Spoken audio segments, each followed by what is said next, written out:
que vous allez bien. J'avais envie de vous parler aujourd'hui des choses qui continuent à m'étonner alors que ça fait quand même 2 ans et demi qu'on vit en Californie.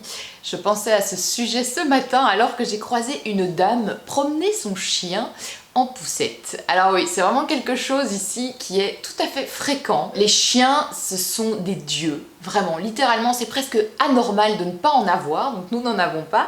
Moi j'aime bien les animaux, mais c'est pas ma passion ultime quoi. Voilà, je vois un chien, je trouve ça mignon, mais c'est pas mon chien, donc je me sens pas obligée de le caresser. En fait ici, les gens s'arrêtent devant toi et s'attendent à ce que tu fasses gousi-gousi avec leur animal, c'est toujours un peu particulier. Il y a donc plein de gens, âgés ou non, hein, c'est vraiment pas une question d'âge, qui promènent leur animal en poussette. C'est vraiment des poussettes pensées pour les petits chiens. On en voit partout, dans la rue, c'est vraiment... les chiens sont considérés ici comme presque comme des humains. Là j'étais il y a pas longtemps dans un hôtel à West Hollywood, et dans le mini-bar, il y avait un biscuit en forme d'os, donc vraiment... Il était écrit que c'était pour voilà, le chien que tu n'aurais pas manqué de prendre avec toi dans ta chambre d'hôtel. Il y a aussi des menus au restaurant parfois pour les chiens. Il y a Sprinkle qui est un magasin, une boutique de cupcakes que j'aime beaucoup, qui propose aussi des cupcakes spéciaux pour les chiens. Il y a énormément de boutiques vraiment dédiées aux animaux. Nous pouvons les habiller de la tête aux pieds, en plus de leur fournir un tas d'accessoires. Il y a même des costumes pour les chiens dans les magasins. À Noël, il y a vraiment des cadeaux pensés pour les chiens. Enfin, voilà, moi je trouve ça absolument dingue et c'est vraiment quelque chose, voilà, c'est une chose à laquelle je ne m'habitue pas ici en Californie. Alors la deuxième chose, vous en avez déjà parlé sur Instagram, c'est le fait qu'ici on peut sortir en pyjama, on peut aller faire ses courses en pyjama, on peut aller chercher son café chez Starbucks en pyjama, ça ne choque absolument personne. J'aime vraiment bien ce côté être détendu du slip, et donc la fois passée j'étais faire un reportage pour le boulot, vu que vous le savez, et si vous ne le savez pas, je vous l'apprends, je suis journaliste, et j'avais pris mon fils avec moi, j'ai pas eu le temps de l'habiller, il était malade, il était à la maison, j'ai improvisé mon truc, et du coup je l'ai pris avec moi, il était en pyjama, et en fait, voilà, ça continue à me surprendre le fait que les gens ne disent rien, ne remarquent rien, ne sont absolument pas choqués par ça. Ce jour-là, j'avoue, c'était bien cool. Alors la troisième chose qui me fait sourire, en hiver, les gens ne savent absolument pas comment s'habiller en Californie. Alors aujourd'hui, on est en plein hiver, donc entre février et mars, et il fait à Palm Springs quasi 30 degrés, et je vois quand même des gens dans la rue hyper habillés, c'est-à-dire en jeans, avec un pull.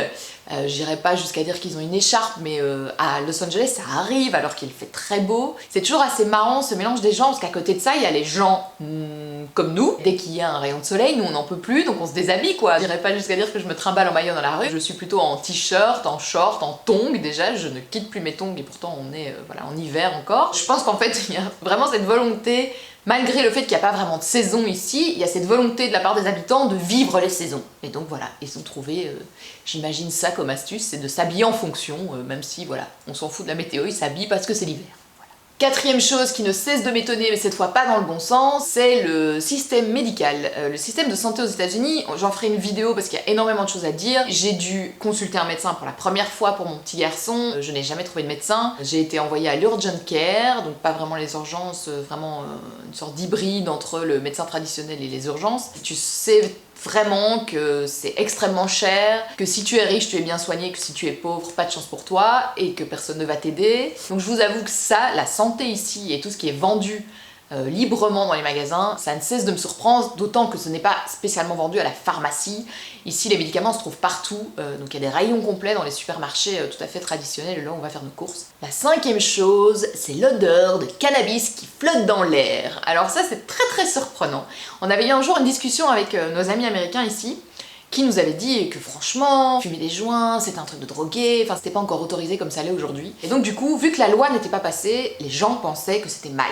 Et puis ça a été légalisé, et depuis, c'est open bar, c'est freestyle. Dans notre allée, vraiment pour rentrer chez nous, dans notre complexe d'appartements, ça sent tout le temps la marijuana. Il y a des champs, enfin il y a vraiment des cultures, maintenant le long des autoroutes, on voit vraiment, c'est tout à fait autorisé, au vu et su de tout le monde. Il y a des énormes billboards qui font la promo en fait du smoke shop du coin, ou bien justement de la culture de cannabis là dans la région. On peut se faire livrer le cannabis à domicile maintenant. C'est assez surprenant ce côté maintenant très tranquille avec ça. Et enfin la sixième chose qui ne cesse de m'étonner vraiment parce que c'est une aberration écologique, c'est la climatisation. Il y en a absolument partout, tout le temps, peu importe la saison. Donc ici, quand on va au cinéma, on sait qu'on va avoir froid, on met des chaussures, on met des chaussettes, des baskets, on se met un gros pull. Moi, je prends toujours ma veste et un truc pour mettre autour de ma gorge. Il fait froid, les gars. Mais c'est tout à fait normal en fait. Ici, dans les maisons, tout le monde met la clim. Donc nous, on la met jamais et je sais que quand on invite des Américains à la maison,